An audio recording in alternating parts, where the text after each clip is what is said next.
اعوذ باللہ من الشیطان اللعین الرجیم بسم اللہ الرحمن الرحیم الحمد للہ رب العالمین والعاقبۃ للمتقین والجنۃ للمؤمنین والنار للملحدین والصلاة والسلام علی سید الانبیاء والمرسلین سیدنا و نبینا و شفیعنا ابی القاسم محمد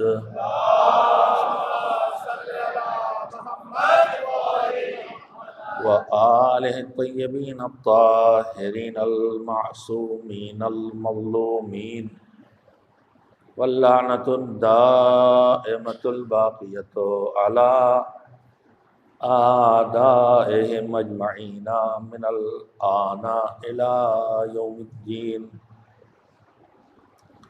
اما بعد فقال رسول اللہ صلی اللہ علیہ وآلہ وسلم ان الحسین مصباح الہدی وسفینۃ النجاح وقال فی مکان آخر فی وقت آخر ان لقتل الحسین حرارۃ فی قلوب المؤمنین لا تبرد ابدا صلوات بھیجیے محمد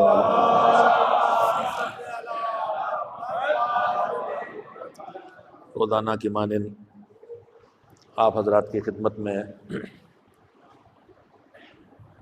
سرور کائنات حضرت محمد مصطفیٰ صلی اللہ علیہ وآلہ وسلم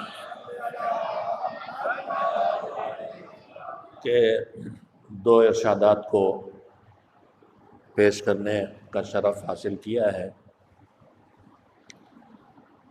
جو دو حدیثیں میں نے پڑھی ہیں اس میں پہلی حدیث میں حضور نے سید الشہداء حضرت امام حسین علیہ السلام کی شخصیت کے بارے میں دو سچائیوں کو، دو حقیقتوں کو، دو عظمتوں کو، دو فضیلتوں کو، ہماری دو ضرورتوں کو پیش فرمایا ہے۔ ہم سب سفر میں ہیں، آخرت ہماری منزل ہے۔ اگر سیدھے راستے پہ چلیں گے تو منزل نجات تک پہنچیں گے، ورنہ غلط راستہ بھی کہیں نہ کہیں پہنچا دے گا، مگر وہ ٹھکانہ صحیح ٹھکانہ نہ ہوگا۔ چاروں طرف سے جب گناہوں کا، برائیوں کا ماحول ہو اور حملہ ہو تو ایک طوفان جیسی کیفیت ہو جاتی ہے، خواہشات نفس کا طوفان، وسوسوں کا طوفان، غرور اور تکبر اور دکھاوے کا طوفان، گناہوں کا طوفان، بے شمار نظریات کا طوفان۔ اس طوفان میں پھر وہ کشتی چاہیے جو ساحل نجات تک پہنچائے۔ اس لیے حضور نے ہماری ہدایت کے دو بنیادی اصول جاتے جاتے، بلکہ جس دن سے دین کو پہنچانا شروع کیا اسی دن سے بتانا شروع کر دیے، اور جاتے جاتے ان کو بتاتے رہے اور ان پر زور دیتے رہے۔ ایک قرآن کریم اور ایک اہل بیت علیہ السلام، اور یہ فرما دیا کہ ان سے جڑے رہو گے، ان سے ملے رہو گے، ان سے وابستہ رہو گے، ان کو سنبھالے رکھو گے، ان کو پکڑے رکھو گے، ان کو زندگی میں بسائے رکھو گے، ان کی باتیں سمجھا کرو گے، ان کی باتیں مانا کرو گے، ان کی باتوں پہ عمل کیا کرو گے تو نجات پاؤ گے۔ اس نظام نجات و ہدایت میں خصوصیت سے پروردگار عالم نے جو ڈیزائن کیا نبوت اور رسالت و امامت کے آگے ان میں سے ایک مرکزی وجود ہمارے امام حضرت سید الشہداء امام حسین علیہ الصلوۃ والسلام کا ہے، ورنہ سارے 14 کے 14 معصوم ہدایت کا چراغ ہیں، مگر حسین کو کچھ ایسی خصوصیت ملی ہے کہ حضور، ورنہ ذہن میں سوال پیدا ہوتا ہے کہ کیا مولا علی ہدایت کا چراغ نہیں ہے؟ کیا امام حسن ہدایت کا چراغ نہیں ہے؟ کیا سید سجاد ہدایت کا چراغ نہیں ہے؟ سب ہدایت کے چراغ ہیں، مگر ان میں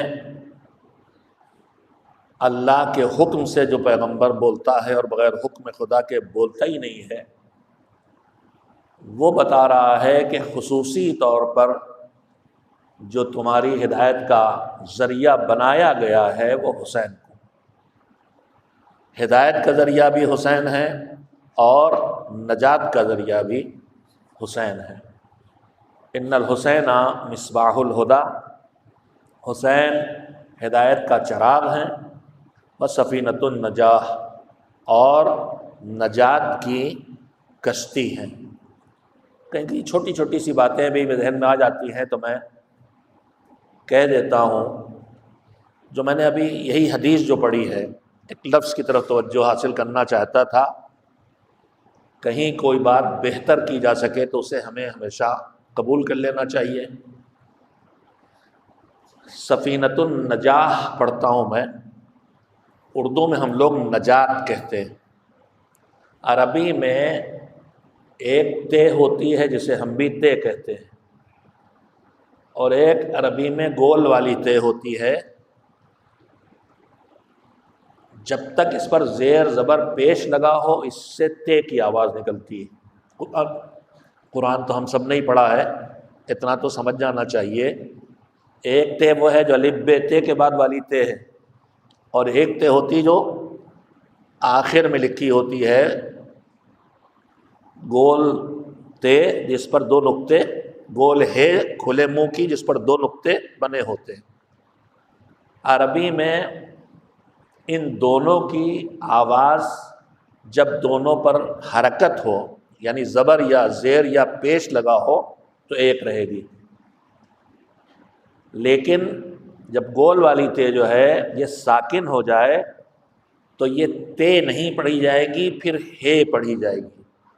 یہ میں کیوں کہہ رہا ہوں؟ اس لیے کہ ہم اکثر بے توجہی محسوس کرتے ہیں کہ جب نماز میں اذان دی جاتی ہے تو بہت سے لوگ حیا علی الصلاۃ کہتے ہیں، یا تو آپ حیا علی الصلاۃ کہیے، تے کو زیر دے دیجئے، ٹھیک ملا کے پڑھیے، اور یہ بھی دھیان رہے کہ اگر جلدی جلدی پڑھ رہے ہیں تو حیا علی الصلاۃ حیا علی الصلاۃ بھی نہیں پڑھنا چاہیے۔ یہ بھی تلاوت کا تجوید کا قانون ہے کہ جب ملاؤ تو حرکت دو اور جب ٹھہرو تو سکون۔ اگر اللہ اکبر کہنا ہے تو اللہ اکبر نہیں کہیں، اللہ اکبر ورنہ فاصلہ دے کے پڑھیں۔ اور اذان میں ہر فصل اذان کو الگ الگ فاصلہ دے کے پڑھنا مستحب ہے۔ اب یہ نہ بتائیے گا کہ فلاں ملک میں ایسا کیوں ہوتا، فلاں ملک میں ایسا کیا ہوتا ہے۔ ہم نہ کسی ملک کے پیروں ہیں، نہ کسی قوم کے پیروں ہیں، نہ کسی زبان کے پیروں ہیں، ہم پیرو اہل بیت علیہ السلام ہیں۔ انہیں نے جو ہمیں بتایا ہے وہ ہم کریں گے، جو وہ کرتے تھے ہم وہ سب پتہ چلائیں گے، اور وہ کریں گے جو وہ کرتے تھے، اور جو انہوں نے بتایا وہ ہم کریں گے۔ اذان میں پہلے ہمارے برادران اہل سنت، ان کے ہاں شاید وقف کا حکم نہیں ہے کہ کلمات اذان یعنی جو اللہ اکبر 4 فصول اذان کہتے ہیں انہیں، فصل اذان 4 اللہ اکبر ہیں، 2 اشہد ان لا الہ الا اللہ، 2 آگے تک چلے جائیے اسی طرح جوڑتے ہوئے۔ تو مستحب ہے فقہ جعفری میں، فقہ اہل بیت میں کلمات اذان کو فاصلہ دے کے کہنا اور اذان کو ٹھہر کے کہنا۔ اقامت میں جتنا اذان ٹھہر کے اس کے مقابلے میں کم ٹھہرنا ہے، لیکن اگر ہمیں ملائی کے پڑھنا ہے، اب یہ جو 4 بار تکبیر کہنے کے بجائے برادران سنت میں لہجہ تھا، اب ہمارے ملکوں میں بھی آ گیا ہے، اچھا بھی لگتا ہے، غلط بھی نہیں ہے، میں یہ بھی نہیں کہہ رہا، لیکن بہرحال زیادہ اچھا یہی ہے کہ ہم اذان کا لہجہ اس طرح تیار کریں کہ ہر فصل اذان کو الگ الگ ادا کریں۔ اللہ اکبر، اللہ اکبر، مثلا میں لہجہ بنانے والوں میں نہیں ہوں، میں بے سورہ آدمی ہوں، یہ لہن کا کام ہے، جو اس فن کے لوگ ہیں وہ کریں، لیکن فصل اذان میں فاصلے ہونا چاہیے۔ خیر بات میں بات نکلی تو ایک کے بجائے 2 کہہ دی میں نے۔ فصل اذان میں فاصلے ہونا چاہیے، ایک مستحب ہے، واجب نہیں۔ دوسری بات، ملا کے کہنا ہے تو متحرک کر کے نہیں کہہ سکتے، حرکت دے کے نہیں۔ اللہ اکبر، اللہ اکبر، اللہ اکبر کہہ دیں، حرام حرام تو نہیں کہہ سکتا مگر درست نہیں۔ وصل بالسکون اور وقف بالحرکہ 2 لفظ بولے جاتے ہیں، ساکن کر کے ملا دیں یا حرکت دے کے وقف کر دیں۔ الرحمن الرحیم مالک یوم الدین کہیے، ٹھیک۔ بہت سے لوگ یہ غلطی تو آغا خوئی رحمۃ اللہ علیہ کے ہاں معافی بھی نہیں ہے، الرحمن الرحیم مالک یوم الدین غلط، الرحمن الرحیم مالک یوم الدین یہ صحیح، بہتر، اچھا، اس لیے کہ سورہ حمد میں 7 آیتوں میں جہاں جیم اور لام اور میم اور نون زے جو بھی بنا ہو، لیکن نماز میں پڑھیں تو اس سورہ حمد کی ہر آیت کو الگ الگ پڑھنا مستحب ہے۔ 7 آیتیں ہیں تو 7 جگہ وقف کرنا مستحب۔ بسم اللہ الرحمن الرحیم، الحمدللہ رب العالمین، الرحمن الرحیم پڑھ سکتے ہیں، الحمدللہ رب العالمین الرحمن الرحیم مالک یوم الدین، یہاں تک ایک سانس میں، مگر ٹھہر کے پڑھنا مستحب۔ اسی طرح سے قل هو اللہ کو بھی ٹھہر کے پڑھنا مستحب ہے۔ ہم لوگ جلد بازی میں پوری قل هو اللہ ایک سانس میں، بسم اللہ الرحمن الرحیم قل هو اللہ احد سب ہو گیا، نہیں، مکروہ ہے۔ یہاں بھی پھر سن لیا بھائی، چلی آ رہی ہے تو سنے جائیے، چاہے صلوات بھیجیے چاہے نہ بھیجیے۔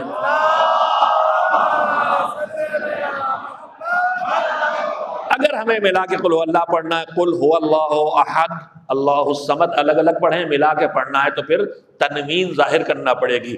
قل هو اللہ احد، قل هو اللہ احد اللہ الصمد، احدن، احدن اللہ سے ملائیں گے تو نون تنوین پہ زیر لگے گا، قل هو اللہ احد اللہ الصمد، یہ صحیح ہے، ورنہ ملا کے نہ پڑھیے۔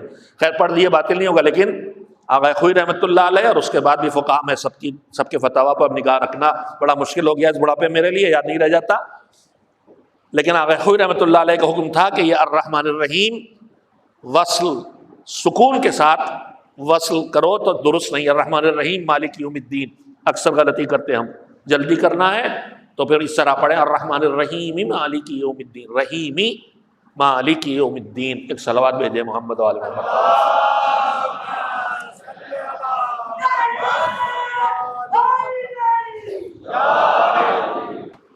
حسین ہدایت کا چراغ ہیں اور حسین کشتی نجات ہیں۔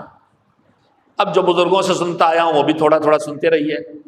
سمندر میں طوفان، دریا میں طوفان، ہم طوفان میں پھنسے، سامنے کشتی، ہم اس سے دور کھڑے تعریف کر رہے ہیں بڑی مضبوط کشتی ہے، بڑی اچھی کشتی ہے، بہت خوبصورت کشتی ہے، بڑی شاندار کشتی ہے، تو دور کھڑے ہو کے تعریفیں کرنے سے بچیں گے یا اس کشتی میں سوار ہونے سے؟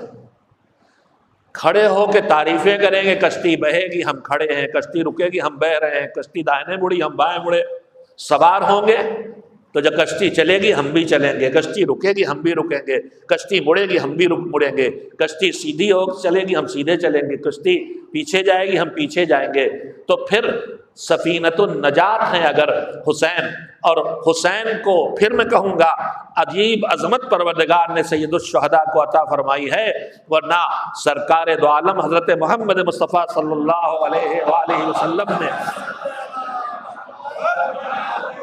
دوسری حدیث جو معتبر ترین احادیث میں ہے اس میں فرمایا ہے مثل اہل بیتی کا مثل سفینۃ نوح، من رکبہا نجا ومن تخلف عنہا غرقا وہوا۔ فرمایا ہے کہ میرے اہل بیت کی مثال کیسی ہے؟ جیسے نوح کی کشتی کی مثال۔ مثال کا لفظ آ کے بتا رہا ہے کہ یہ اور ہے، نوح کی کشتی اور ہے، مگر ان میں جو شباہت ہے وہ کیا ہے؟ میرے اہل بیت کی مثال نوح کی کشتی کی طرح ہے، کی مثال کی طرح ہے۔ نوح کی کشتی کی خصوصیت کیا تھی؟ من رکبہا، جو اس پہ سوار ہو گیا نجا، اس نے نجات بھی پائی، نجات پائی۔ اور نجات کے الٹے دو لفظ ہیں، ومن تخلف عنہا، جو اس سے چوک گیا، جو اس سے پیچھے رہ گیا۔ توجہ دیں، عربی کی بلاغتوں سے نتائج نکلتے ہیں۔ میں کشتی میں جان بوجھ کے سوار نہ ہوں تو بھی ڈوبوں گا، اور میں کشتی میں بے توجہی میں، لاپرواہی میں سوار نہ ہوں تو بھی ڈوبوں گا۔ مگر جب جان بوجھ کے سوار نہیں ہوا تو اب کیا ہوگا؟ غرقا وہوا، جو اس سے پیچھے رہ جائے گا، چاہے جان بوجھ کے رہ جائے، چاہے بے توجہی میں رہ جائے، ڈوبے گا بھی، گمراہ بھی ہو جائے گا۔ دو چیزیں ہیں، آدمی ڈوب کے بھی نجات پہنچ جائے، نہیں، ڈوبے گا اور گمراہ ہوگا۔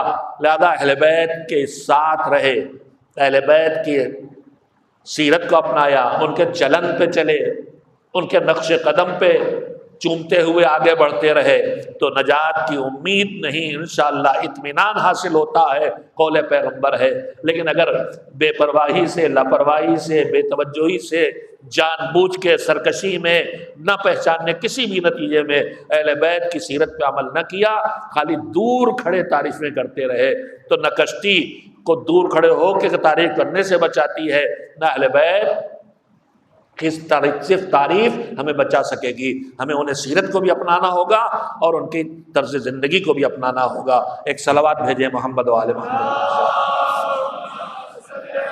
کہنا یہ چاہ رہا تھا کہ پروردگار عالم نے سارے اہل بیت کو کشتی نوح سے مثال دی، سارے اہل بیت 14 کے 14 معصومین علیہ السلام سب کشتی نوح کی طرح، اور یہ الگ الگ نہیں ہیں، مثلو اہل بیتی، مگر ان 14 میں عظمت حسین عجیب ہے۔ نجات محبان حسین کے لیے، نجات شیعان حسین کے لیے، نجات عزاداران حسین کے لیے ادب مجدہ ہے کہ ہیں تو 14 کے 14، مگر اگر خصوصیت سے ان میں کسی کا تذکرہ کیا حسین کا تو وہ تذکرہ بس حسین کا ہے۔ حسین نجات کی کشتی ہیں۔ ایک صلوات بھیجیں محمد و آل محمد علیہ وسلم۔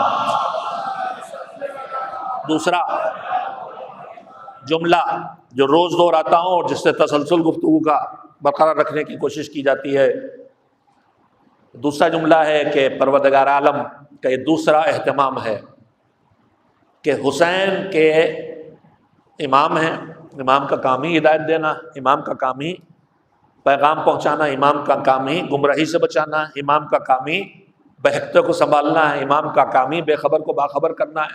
وہ سب کر رہے ہیں، حسین بھی کریں گے، لیکن جو جوش، جو جذبہ، جو گرمی، جو انرجی، جو طاقت، جو پاور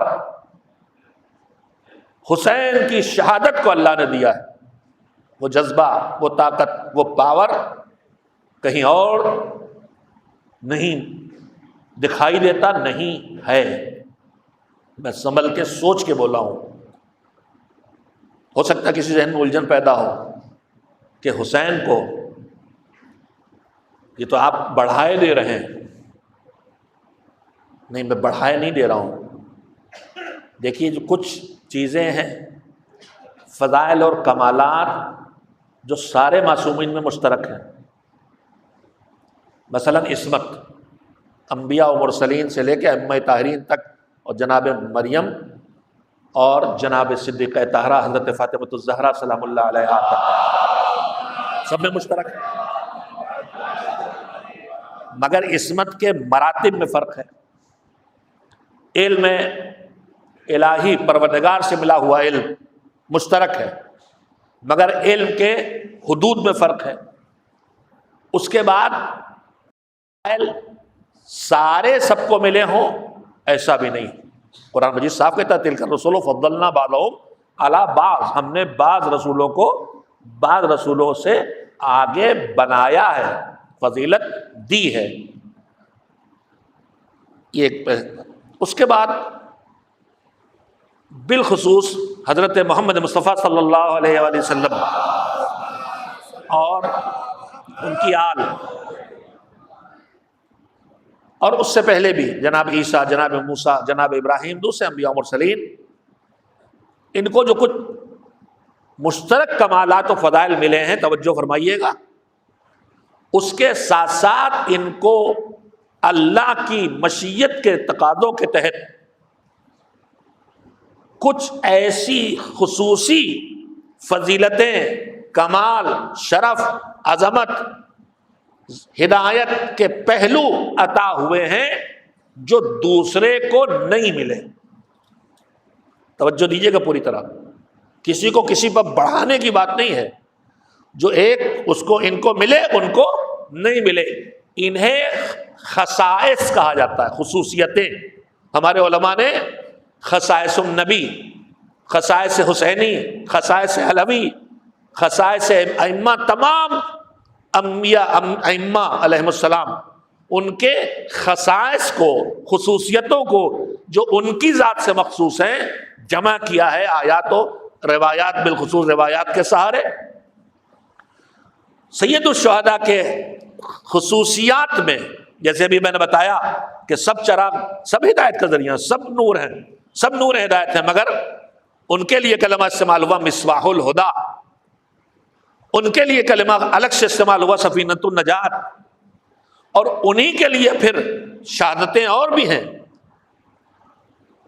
بلاؤں میں ڈوبی ہوئی شہادتیں بھی ہیں، مصیبتوں کی شہادتیں ہیں، مگر جو عظمت اللہ نے یا جو خصوصیت اللہ نے شہادت حسینی کو دی کہ یہ طاقت ہے، پاور ہے، انرجی ہے، تو خصائص میں سے خصوصیت یہ بھی ہے کہ شہادت حسینی کو اللہ نے خصوصی کرم عطا کیا۔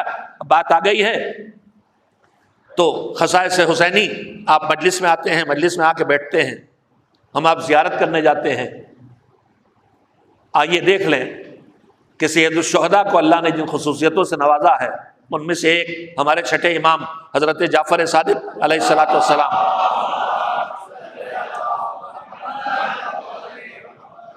کے خصوصیات کو بیان کرتے ہوئے جو روایت میرے پیش نظر ہے اس میں 4 خصوصیتوں کا تذکرہ ہے۔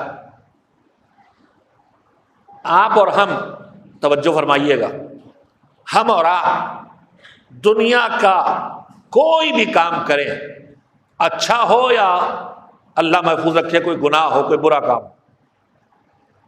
اس میں ہماری زندگی کا وقت لگتا ہے کہ نہیں لگتا؟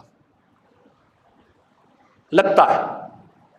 کوئی بھی کام بغیر وقت لگائے نہیں ہوتا۔ آپ نماز پڑھنے آئیے گا، آپ کا وقت لگے گا، آپ حج کرنے جائیے گا، آپ کا وقت لگے گا، آپ مجلس میں آئے ہیں، آپ کا وقت لگ رہا ہے، تو ہماری زندگی کا وقت لگ رہا ہے۔ اور یہ وقت کہاں سے لگ رہا ہے؟ جو زندگی ہم لے کے آئے اسی میں سے جا رہا۔ اگر میں 70 سال لے کے آیا ہوں تو میرے اسی 70 سال میں سے یہ وقت جا رہا جو میں 1 گھنٹہ آپ کے سامنے بیٹھا ہوں، اور آپ کا بھی 1 گھنٹہ جا رہا۔ اور یہیں سے اگر تھوڑا سا حساب لگا لے کوئی کہ آپ کا تو 1 گھنٹہ جا رہا ہے، لیکن میں جو یہاں بیٹھا ہوں 1 گھنٹہ، تو یہ ایک نہ جانے کتنے لوگوں کے 1 گھنٹے میرے حساب میں آ رہے ہیں۔ اگر ممبر پر آنے والے کو یہ احساس ہو جائے کہ کتنے گھنٹے لوگوں کے میرے ہاتھ میں آ گئے ہیں اور اب اس کا حساب مجھے دینا ہے۔ آنے والا تو نیک نیتی سے آیا تھا کہ چلیں گے تو کچھ نہ کچھ ملے گا، معرفت ملے گی، علم ملے گا، ایمان ملے گا، تقوی ملے گا، جنت ملے گی، جزا ملے گی، ثواب ملے گا، آخرت ملے گی۔ وہ جو پانے آیا ہے انشاءاللہ کچھ نہ دے سکا خطیب، تب بھی پروردگار جزا تو دینے والا ہے بے حساب۔ مگر میری ڈیوٹی تو بن گئی کہ جب اتنے اتنی زندگیوں کے اتنے گھنٹے میرے ہاتھوں میں ہیں تو میں ان کی قیمت کو پہچانوں اور اپنی پوری طاقت و صلاحیت کو لگا کے آپ جب آئے ہیں فرش ادا پہ تو جو منبر کہتا ہے وہ میں آپ تک پہنچانے کے لیے اپنی پوری طاقت کو صرف کروں، اللہ کو پہنچانے کے لیے، نبی کو پہنچانے کے لیے، علی کو پہچانوانے کے لیے، ائمہ کو پہچانوانے کے لیے، آنے والوں کو کچھ علم دینے کے لیے، معرفت دینے کے لیے، ایمان بڑھانے کے لیے، تقوی بڑھانے کے لیے، فضیلتوں کے تذکرے سن کے جوش و جذبہ بڑھانے کے لیے کچھ تو ہو جو میں دے سکوں اور کچھ تو ہو جو لے کے جا سکے۔ اگر میں ممبر پہ صرف اس لیے آیا کہ لوگ میری واہ واہ کریں، لوگ خوش ہو جائیں، وہ بھی خوش ہو جائیں، میں بھی خوش ہو جاؤں، تو نہ میری خوشی مجھے نجات دلانے والی ہے، نہ آپ کی خوشی مجھے نجات دلانے والی ہے، نہ میری خوشی آپ کو نجات دلانے والی ہے۔ ہم آئے تو اس کی خوشی کے لیے آئے، بیٹھے ممبر پہ تو اس کی رضا کے لیے بیٹھے، مجلس میں بیٹھے تو اس کی رضا کے لیے بیٹھے۔ بہرحال تو میں عرض کر رہا تھا، ہم آپ مجلس میں آئے تو ہمارا وقت 1 گھنٹہ لگا، 1 گھنٹہ جو مجلس میں بیٹھ کے لگا، جو آنے میں لگا، جو جانے میں لگا، کسی کے ایک مجلس میں کئی گھنٹے لگ گئے۔ کوئی ممرا سے آ رہا ہے، کوئی اور دور سے آ رہا ہے، میں زیادہ واقف کار تو تھا، بھول گیا ہوں، پہچانتا تو بمبئی، گھنٹوں آنے جانے کے لگ رہے ہیں، وہ بھی اس حساب میں جوڑ رہے ہیں۔ تو وہ زندگی سے گھٹ گئے کہ نہیں گھٹ گئے؟ وہ زندگی سے گھٹ گئے، مگر حسین کی عظمت سنیے۔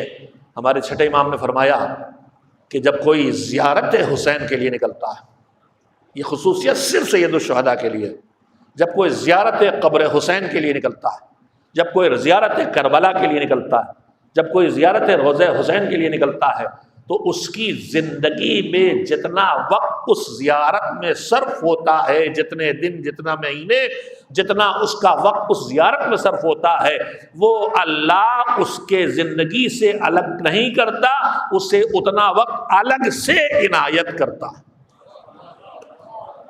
یہ خصوصیت مجھے سوائے سید الشہداء کے اور کہیں اب تک تو دیکھنے کو نہیں ملی ہے۔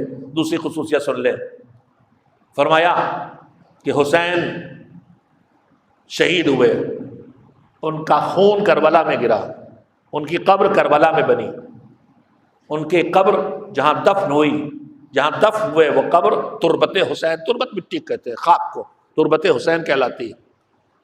اللہ نے جن چیزوں کو ہمارے اوپر حرام کیا ہے ان میں سے ایک مٹی کھانا ہے۔ مٹی چاہے مٹی کی شکل میں ہو، چاہے ریت کی شکل میں ہو، چاہے چونے کی شکل میں ہو، چاہے پتھر اور کنکر کی شکل میں ہو، حرام ہے۔ مٹی کھانا جائز نہیں ہے،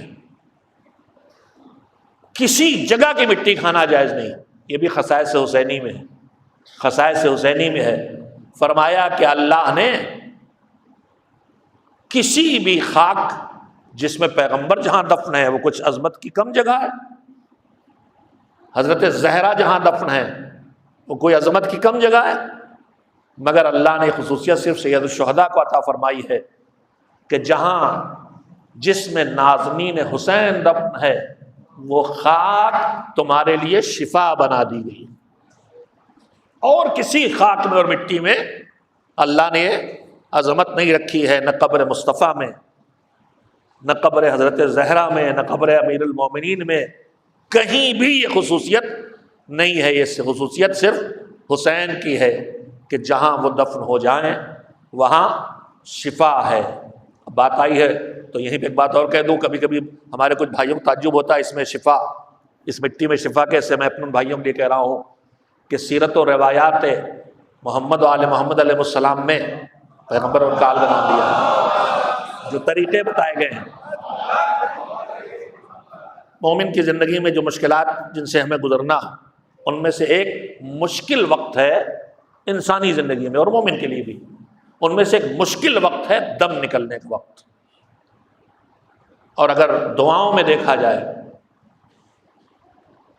تو نماز شب کے، نماز وتر کے بعد کی دعاؤں میں ایک دعا اناجی کا یا موجود فی کل مکان لعلک تسمع ندائی، اے وہ کہ جو رات کے سناٹے میں نماز وتر کے بعد آدمی دعا کرتا ہے، جو ہر جگہ موجود ہے، موجود سے اس سے سرگوشیاں کر رہا ہوں، کرم پروردگار ہے ہم آپ کسی کے سامنے آتے ہیں عظمت تو کپ کپاتے ہوئے ہاتھ جوڑ کے بات کرتے ہیں، کسی کے سامنے مؤدب ہو کے بیٹھ جاتے ہیں، کسی کے سامنے کھڑے ہو کے بول لیتے ہیں، بیٹھ کے بول لیتے ہیں، لیٹے لیٹے بول لیتے ہیں۔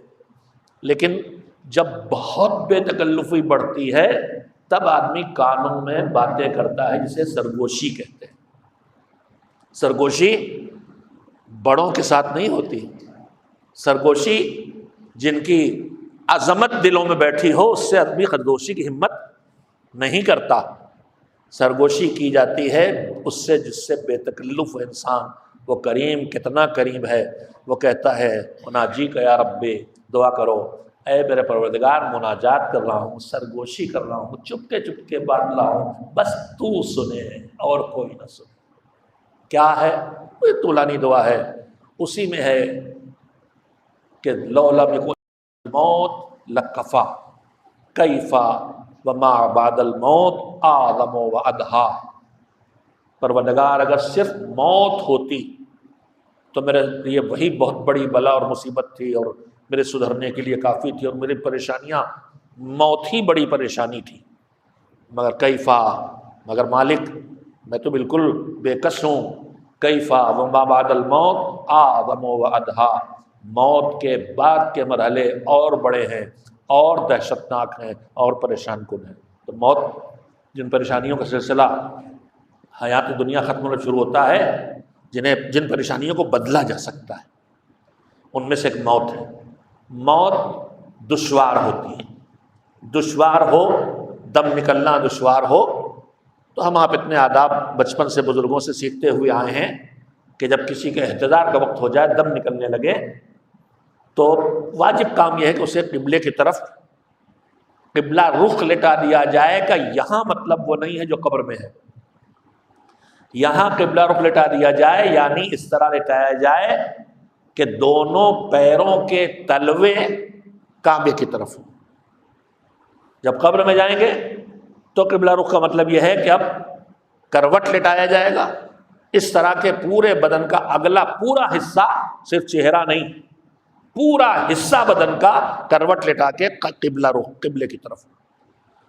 تو یہ تو واجب ہے قبلہ رخ لٹایا جائے، لیکن کسی کا دل، روایات ہیں دم نکلنے کے، مجلسوں میں سنتے رہتے ہیں، مومن کی روح ایسے نکلے گی جیسے کہ کوئی وہ کیفیت جیسے پھول کی خوشبو سونگ رہا ہو، اور وہ بلائیں بھی ہیں، اللہ ان سے ہم سب کو بچائے۔ معلوم نہیں ہمیں، ہم میں سے کون کس گناہ کا مجرم ہے جس سے کیا سزا ملنے والی ہے۔ ان میں سے ایک مصیبت وہ بھی ہے جو وقت موت کی ہے کہ روح نکلنے کی کیفیتوں میں وہ کیفیت بھی ہے کہ جیسے کسی جھاڑی پر، جو کانٹوں والی جھاڑی ہو، خاردار جھاڑی ہو، مثلا ہمارے یہاں گلاب کے پھولوں میں خاردار ہوتی ہے، اگر بڑی سی جھاڑی ہو اور اس پر کوئی کپڑا ڈال کے کھینچ آ جائے تو کیا کیفیت اس کپڑے کی ہوتی ہے، روح نکلنے کی تکلیف بھی ہو سکتی ہے۔ خیر میں اس موضوع پہ اس بات نہیں کرنا چاہتا۔ مشکل جب ہو روح نکلنے میں، عظمت حسینی کے سلسلے میں عرض کر رہا ہوں، چاہے مجھے تھوڑی دیر لگ گئی بات کہنے میں، عظمت حسینی، خصائص حسینیہ ملاحظہ فرمائیں۔ جب دم نکلنے لگے اور دشواری ہو تو ان دشواریوں کے آسان بنانے کے طریقوں میں ایک طریقہ یہ ہے، مثلا وہاں سورہ یاسین کی تلاوت کی جائے، سورہ فصلت کی تلاوت کی جائے، کئی سوروں کا تذکرہ ہے۔ اس کے علاوہ جو آسان بنانے کے طریقے ہیں دم نکلنے کے، ان میں سے توجہ دیجیے گا یہاں سے، ایک طریقہ روایات میں یہ لکھا ہوا ہے کہ اسے وہاں لے جا کے گھر میں لٹا دیا جائے جہاں وہ نماز پڑھا کرتا تھا۔ اگر ہم صرف اسی ایک چیز کا احساس کر لیں، اسی لیے مذہب نے نمازوں کی دو قسمیں کی ہیں، کچھ نمازیں جو واجبات ہیں انہیں مسجد میں ادا کرنے پہ تاکید ہے، لیکن جو نوافل ہیں ان کے لیے گھر میں پڑھنے کا حکم بھی ہے۔ گھر میں ہم سب چیزوں کا اہتمام کرتے ہیں، عزا خانہ بنا لیتے ہیں۔ میں وہیں پہ جوڑنا چاہتا ہوں کہ جہاں پہ ہمارا عزا خانہ ہے، اور ہے الحمدللہ بہت گھروں میں الحمدللہ، وہیں پہ ہمارا ایک مصلی بھی ہو، ہمارے نماز پڑھنے کی جگہ گھر میں ایک معین ہو، کوئی بھی جگہ جو ہمارے گھر میں سہولت کی جگہ ہو وہ ہم اپنے نماز پڑھنے کی جگہ معین کر لیں، یہاں پڑھ لی، وہاں پڑھ لی، وہاں پڑھ لی، کوئی حرج نہیں ہے، لیکن اس میں نقصان کیا ہے وہ سن لیں۔ روایت یہ کہتی ہے کہ جب آدمی کا دم مشکل سے نکل رہا ہو تو اس کی آسانی اس میں ہے کہ اسے لے جا کے وہاں لٹا دیا جائے جہاں وہ نماز پڑھتا تھا، تو اس سے دم نکلنے میں آسانی ہو جائے گی۔ تو میرے عزیزو، اب پھر مجھے کہنے دیجئے کہ جب وہ جگہ نہ میں معصوم ہوں، نہ میں شہید ہوا ہوں، میں جہاں نماز پڑھ رہا ہوں اس جگہ میں اتنا اثر پیدا ہو گیا کہ وہ میرے دم نکلنے کی دشواری کو آسان بنا دے، میری تکلیف کے لیے شفا بن جائے، تو وہ خاک کربلا جہاں حسین کا سر سجدے میں کٹا، جہاں خون حسین زمین میں جذب ہوا، اگر وہ خاک کھا کے شفا بن گئی ہے تو اس میں حیرت کی کیا بات؟ ایک صلوات بھیجے محمد و آل محمد علیہ السلام۔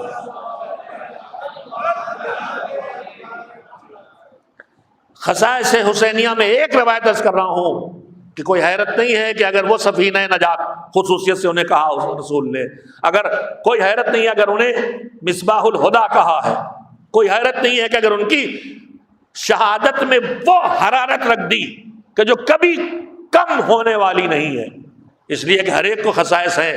ان خصائص میں سید الشہداء کی خصائص کا ایک پہلو میں آپ کے سامنے رکھ رہا تھا، اپنے چھٹے امام حضرت جعفر صادق علیہ السلام کے ارشاد کی روشنی میں۔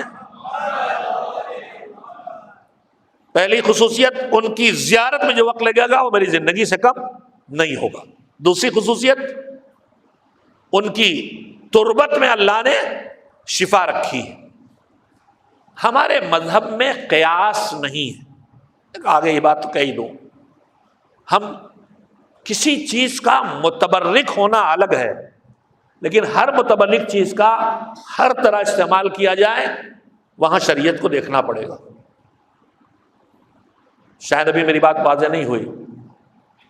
قبر معصومین سب کے سب متبرک ہیں، حکم ہے جا کے ان کو بوسہ دو، ان کو چومو، ان سے ان کی زری سے بھی جا کے سینہ لگاؤ۔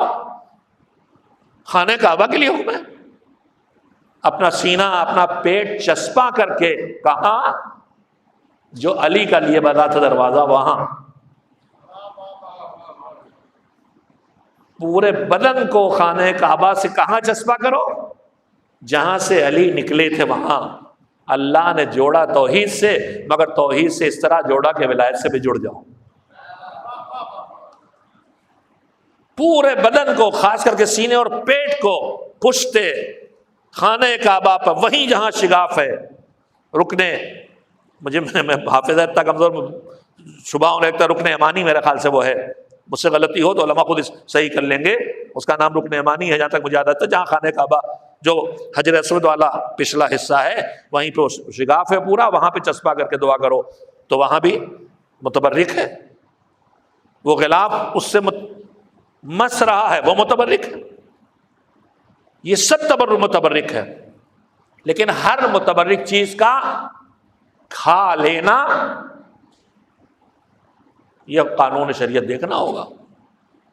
یعنی صرف اور صرف تربت سید الشہداء مٹی کھانا جائز نہیں ہے، صرف اور صرف تربت سید الشہداء کا کھانا جائز ہے، اور وہ بھی کم ترین مقدار بتائی گئی ہے کہ چنے کی دال جو ہوتی ہے بس اتنی، اور ظاہر ہے کہ یہ تو دوا ہے تو اس کا ایک ذرہ بھی پہنچ جائے تو بہت ہے، اس سے زیادہ نہیں، اس سے کم ہو تو کوئی مسئلہ نہیں، پہنچ جائے بس، لیکن زیادہ زیادہ اتنی۔ میں کہنا یہ چاہتا ہوں کہ ہر چیز چاہے وہ متبرک ہو چکی ہے، مگر اگر کھانے والی نہیں ہے تو نہیں کھا سکتے۔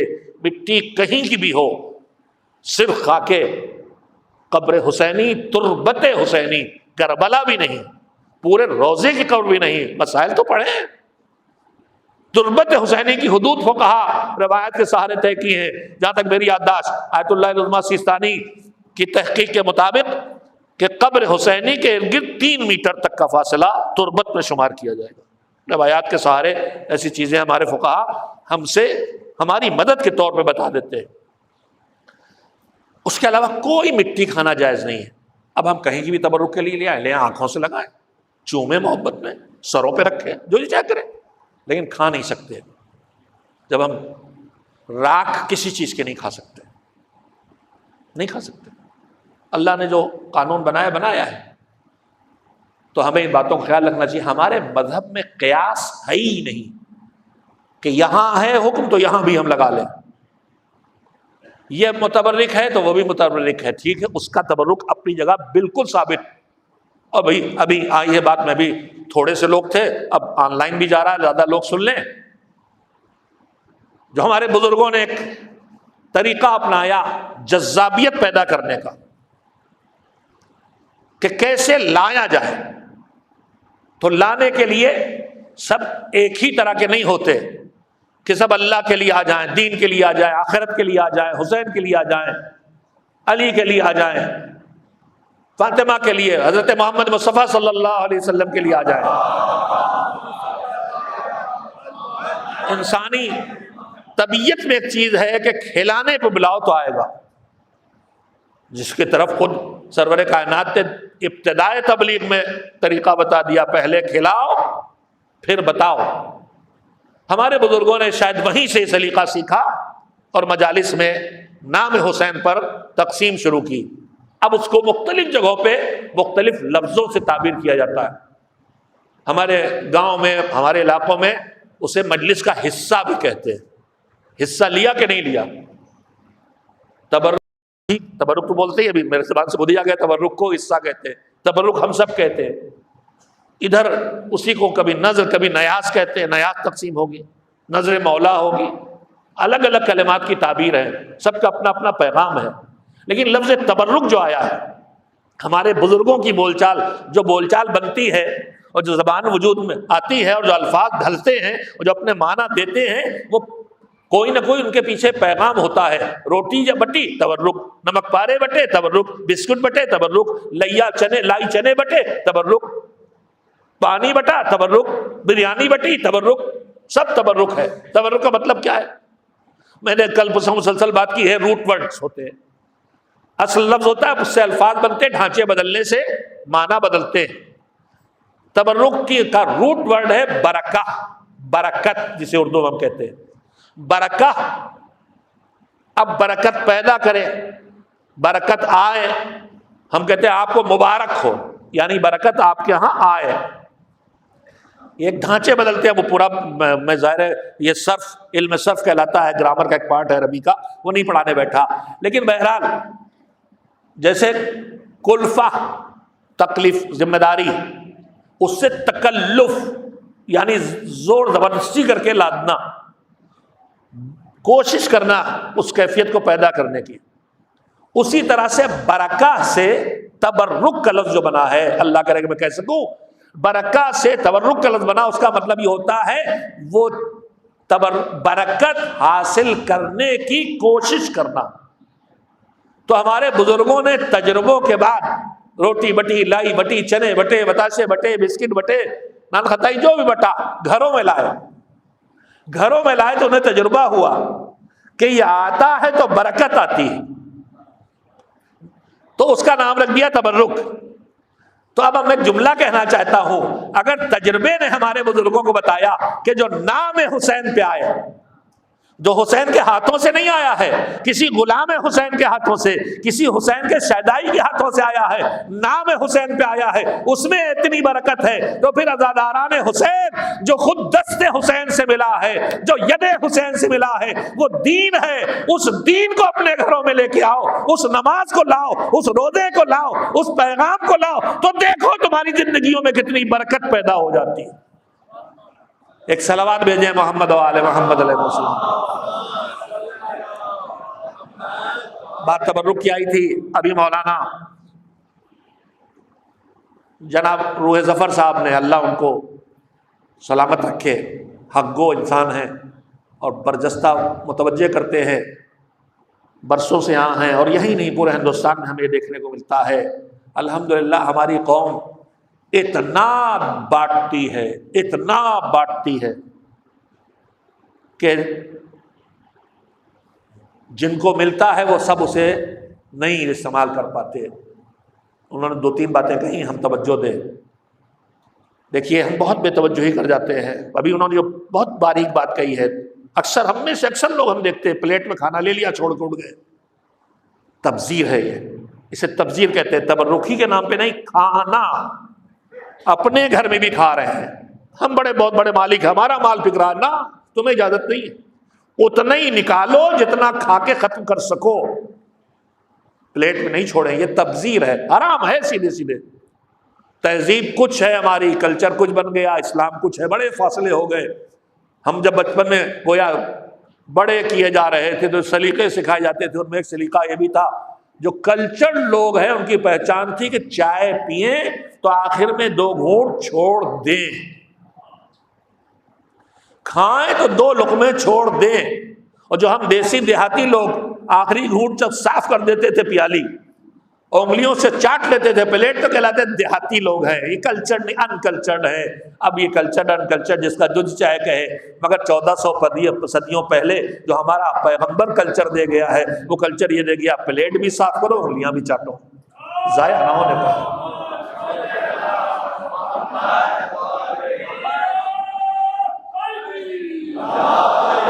پھوہڑ پن سے ہر جگہ روکا ہے.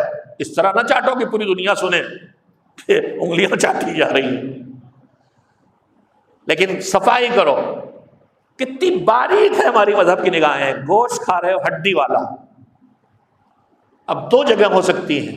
ایک جگہ وہ ہے کہ جہاں پھینکو گے تو مخلوق خدا کوئی نہیں ہے جو اس کی قدردانی کرے. ڈبے میں جائے گا کوڑے کے، اٹھا کے پھینک دیا جائے گا، میونسپلٹی والے لے جائیں گے.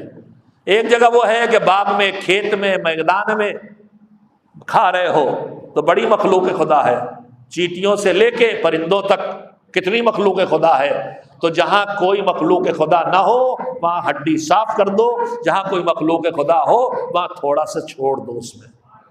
یہ اتنی باریکی ہمارے پاس سکھائی گئی. ہمارا کلچر کہیں اور چلا گیا، اسلام ہمیں کہیں اور لے جانا چاہتا تھا. تو تبرکی کی بات نہیں ہے. نعمت خدا کوئی بھی میری ملکیت نہیں ہے، میرے پاس امانت ہے. اتنا تصرف جو تمہیں ضرورت ہے استعمال کرو، باقی ضائع کرنے کی تمہیں اجازت نہیں ہے. پانی پیتے ہم لوگ، اکثر دیکھا ہم نے دسترخوانوں پہ آدھا بوتل پی اور چھوڑ کے چلے گئے. نہیں، اچھی بات کیا کہوں میں، یہی تبذیر ہے، یہی بربادی ہے، یہی فضول خرچی ہے. نہیں ہونا چاہیے. اور خاص کر کے تبرک نام حسین پہ آیا ہے، اس کی قدر یہی ہے.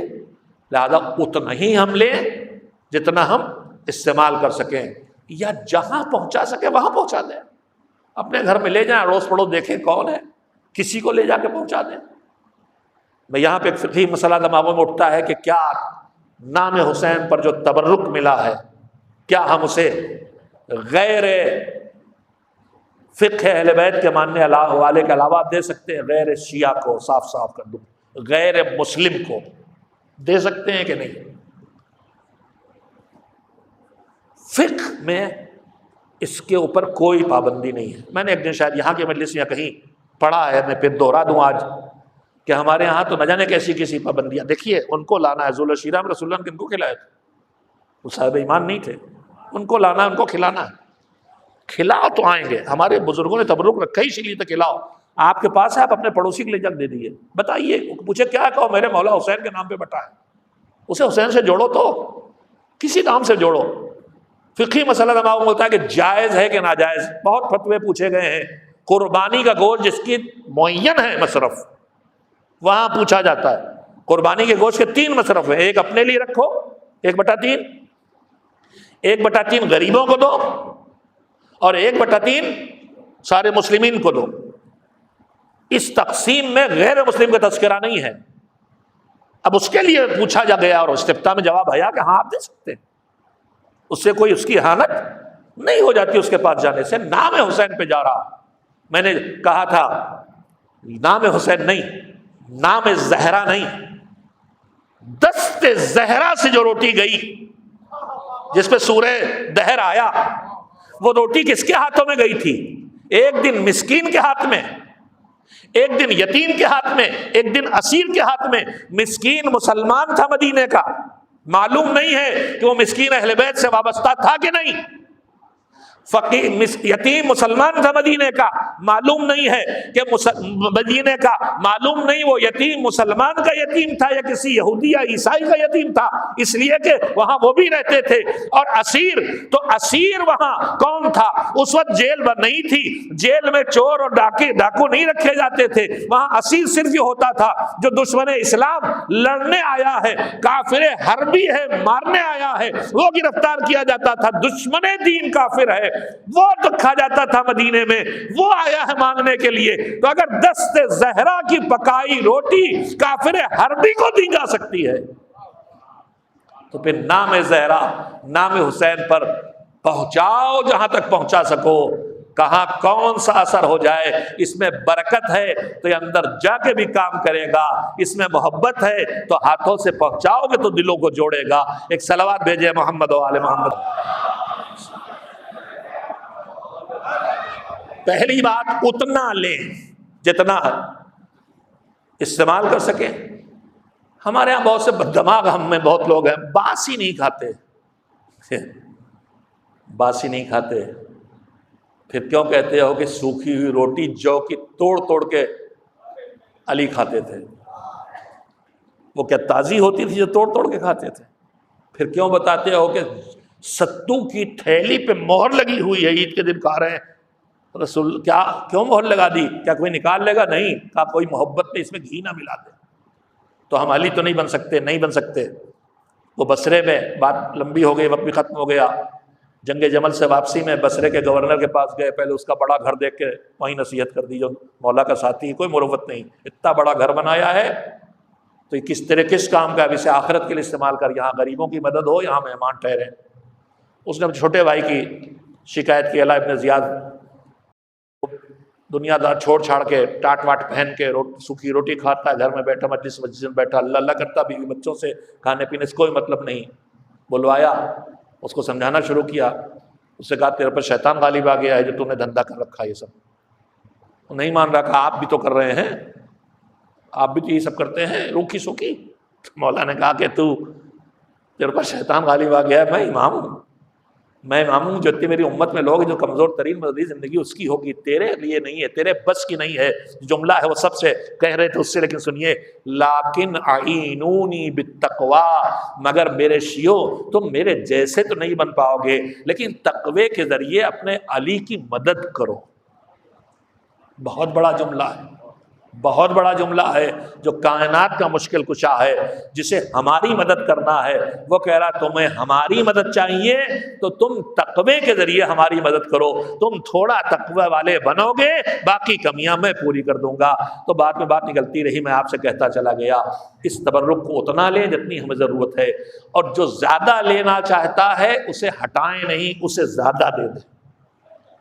ہمارے ہاں ایک اور مصیبت ہو گئی ہے، کوالٹیز بن گئی، یہ ڈی گریڈ، یہ سی گریڈ، یہ بی گریڈ، یہ اے گریڈ۔ اگر یہی گریڈ ہی بنانا ہے تو اے گریڈ اس کا ہونا چاہیے جو پہلے سے لائن لگائے کھڑا ہے، اور اس چکر میں لگا کھڑا ہے کہ کہیں تورق ختم نہ ہو جائے، پہلے اسے دیا جائے، زیادہ اسے دیا جائے، وہ ضرورت مند ہے۔ حسین کھڑے ہو خود بانٹنے کے لیے تو میرے جیسے بھرے پیٹ کو شاید نہ دیں، بھوکے کو، ضرورت مند کو، قدردان کو پہلے دیں گے۔ لہذا یہ وی آئی پیز کی ترتیب ہمارے درمیان سے الٹ جانا چاہیے۔ وی آئی پی وہ بن جائے جو ضرورت مند ہے، اتنا دیا جائے جتنا وہ چاہتا ہے، اور لینے والا اتنا لے جتنا وہ خود استعمال کرے یا کسی تک پہنچا سکے۔ ایک صلوات بھیج دے محمد و آل محمد علیہ وسلم۔ وقت ختم ہو گیا، زیادہ طولانی ہو گئی مجلس۔ میرے عزیزو، میں خصائص حسینیہ سنا رہا تھا، آگے کہنا تھا، باقی باتیں کل کہوں گا۔ حدیث جو سنا رہا تھا، دو باتیں سنائی۔ حسین کی تربت میں شفا ہے، حسین کی زیارت میں جو وقت لگے گا وہ وقت انسان کی زندگی سے نہیں نکالا جائے گا، الگ سے دیا جائے گا۔ تیسری صفت جو اس روایت میں ہے کہ حسین نے وہ قربانی دی، اپنے گود کے پالوں کو مقتل تک پہنچایا، جو جا سکتے تھے انہیں سجا کے بھیجا، جو نہیں لے جا سکتے تھے انہیں گود میں لے جا کے پہنچایا۔ تو پھر اللہ نے اس کا صلہ یہ دیا کہ امامت حسین کے نسل میں رکھ دی۔ بس آپ آ گئے کربلا، میں نے ابھی جملہ کہا،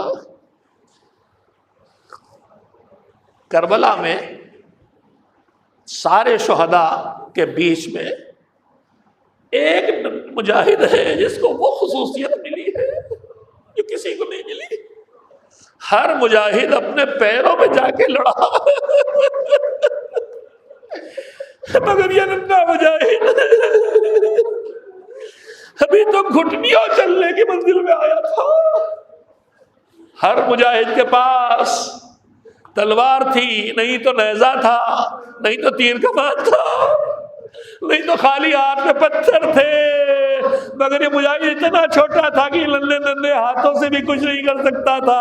لہذا اس نے اپنے ہونٹوں کی کمان بنا کے سوکھی زبان کا تیر چلا کے جہاد کیا.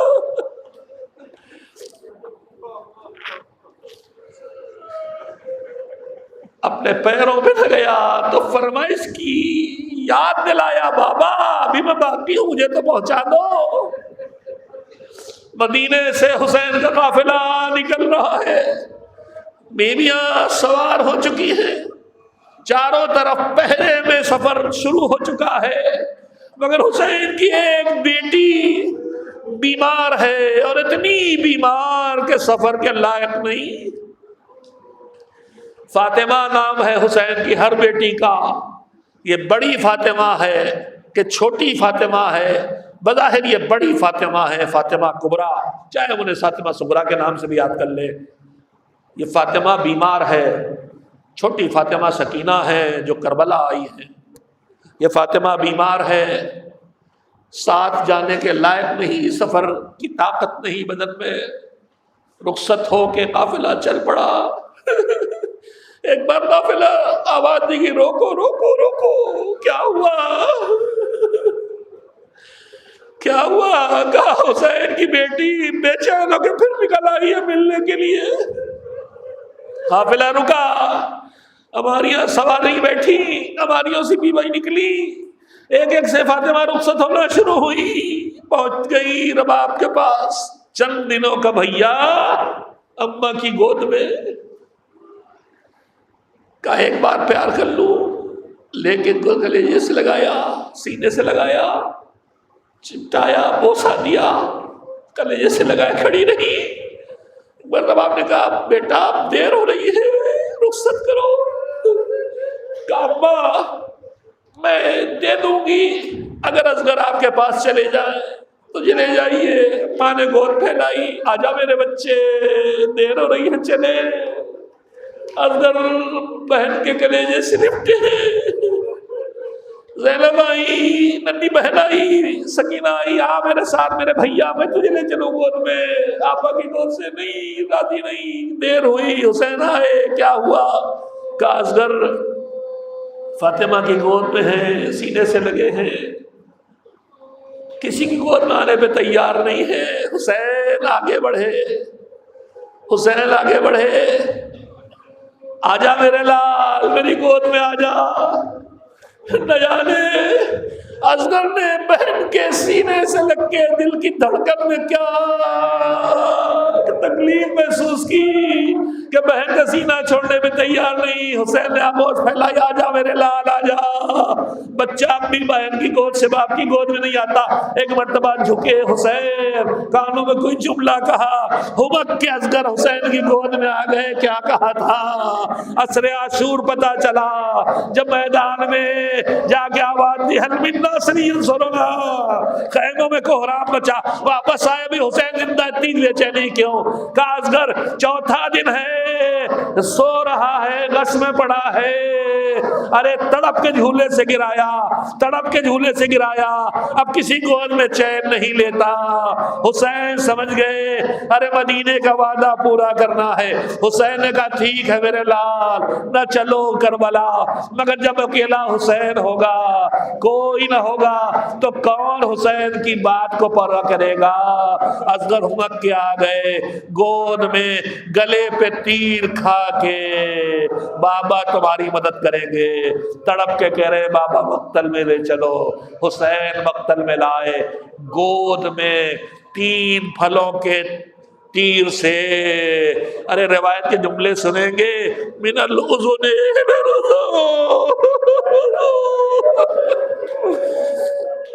3 تلوار سے نہیں، تیر سے بچہ ایسے ذبح ہوا، ہاں کانوں سے کانوں تک، حسین لے کے مقتل میں آئے، ماں کھڑی ہے، میرے لال کیا تیرے جیسے کم سن میں یوں بے دردی سے ذبح ہو جاتے؟